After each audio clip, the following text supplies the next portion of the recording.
This is what most people know about cold email. And this is everything you need to know to succeed with email in 2026. Warm-up, list building, personalization, we are gonna dive into the basic concepts of cold email. Cold email is hard. DNS setups, warm-up, lead lists, and personalization. You need quite some technical knowledge to really get started. But the results seem promising. Cold email still has the best ROI across all marketing. Today we're gonna leverage AI to delve into the basic concepts of cold email. I'm gonna use inline node to create a full node network, all about cold email.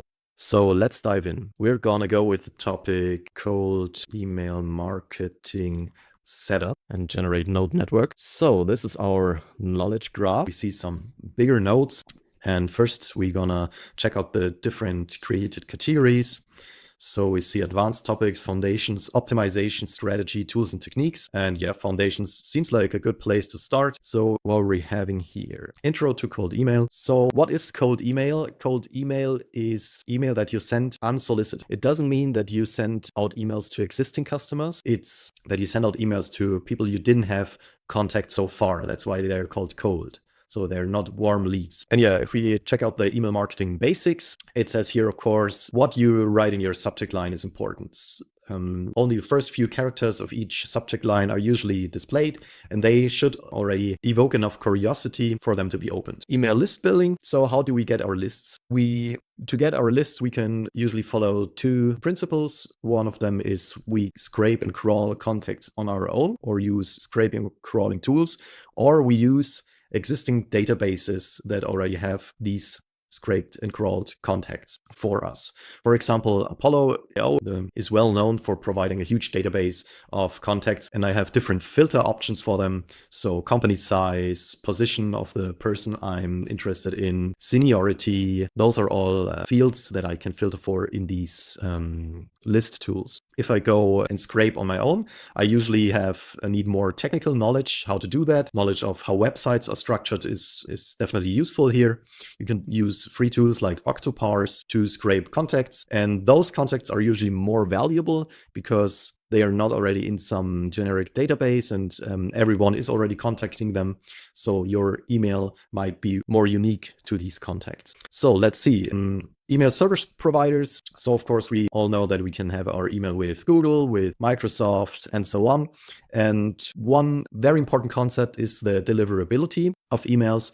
If you're targeting mostly Microsoft accounts, it's good to be with Microsoft as your provider. So then the deliverability is still a bit higher. If you're more in the traditional B2B space, then Microsoft is usually the email provider. So yeah, if you target them, it might be a good idea to also go with Microsoft. GoDaddy has a very nice package domain and Microsoft Email Basic account. They usually are the cheapest for the first year. So without a renewal, they are the cheapest to get those both as a package.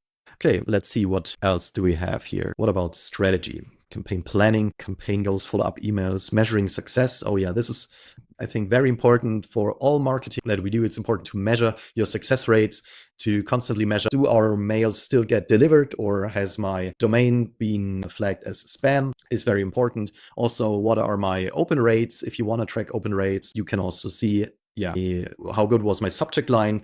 Then if you go further, you can also see how many people that opened the mail, then followed the call to action. So you have all these metrics, and then you can see in which part of my funnel do people jump off or follow through. One caveat when talking about measuring things is that some measuring methods can decrease your deliverability. For example, if you have tracking links in your mail, your mails will be more likely to be categorized as spam. So the UTM link extension usually leads to cold emails being flagged as spam. Also, if you track opening rates with a pixel, it's more likely to be categorized as spam. So if you are aiming for maximum deliverability, it would be a good idea to reduce all those tracking measurements, those tracking methods.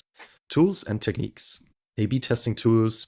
So yeah, of course, as with everything with ad campaigns or YouTube thumbnails, you can A/B test stuff, and it's always a good idea.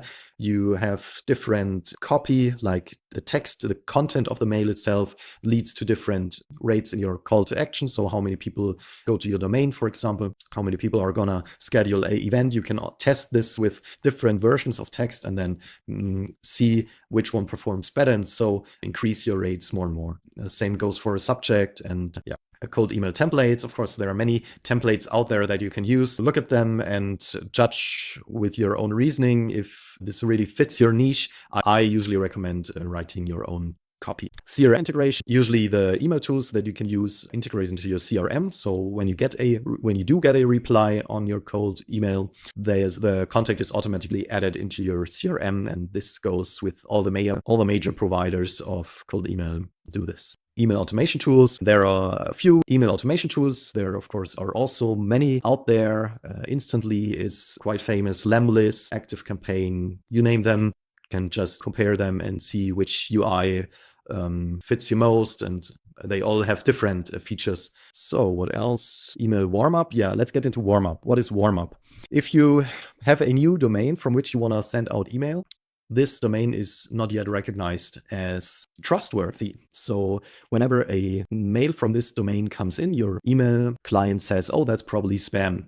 Email warm-up tools now try to raise the deliverability and the credibility of your domain and of this address that you're sending from. How do they do that? The email warm-up providers, also, again, there are many out there. Instantly does this. Lemlist with Lemwarm does this. Warmly. They have a network of different domains, and they send emails from each domain to the others. So it looks, for the spam mechanisms out there, it looks like those are really credible email accounts that are doing usual emailing stuff. And when then a mail comes to all of your prospects, this domain that already has been warmed up is more likely to be accepted as a trustworthy source, and the email doesn't land in the spam folder. Usually you go about this in the tools. You can adjust this in the settings. You can raise up the amount of warm-up mails per day. Usually you start with 1 mail per day, and then you increase by 1 or 2 emails per day that are sent in the warm-up mode. This again simulates a usual behavior of a new domain. So if someone is starting business, then the email is gradually raised that this domain sends, and you raise this up to about 30 emails per day, and then you start again raising your cold outreach emails. So then you still send 30 emails per day, but also you send starting with 1 email up to maybe 20, how high you want to go. Additional emails are then the cold outreach emails. And yeah, you should do this about 21 to 28 days is usually recommended to do warm up first. So what else do we have? Yeah, here you see click-through rates, how many people really click through then to your call to action and to your homepage. And what else do we have? Optimization. Yeah, I think we covered most of this A/B testing here again. Analytics and reporting, all these tools offer that. Conversion rates, email bounce rates. This is very important for your deliverability.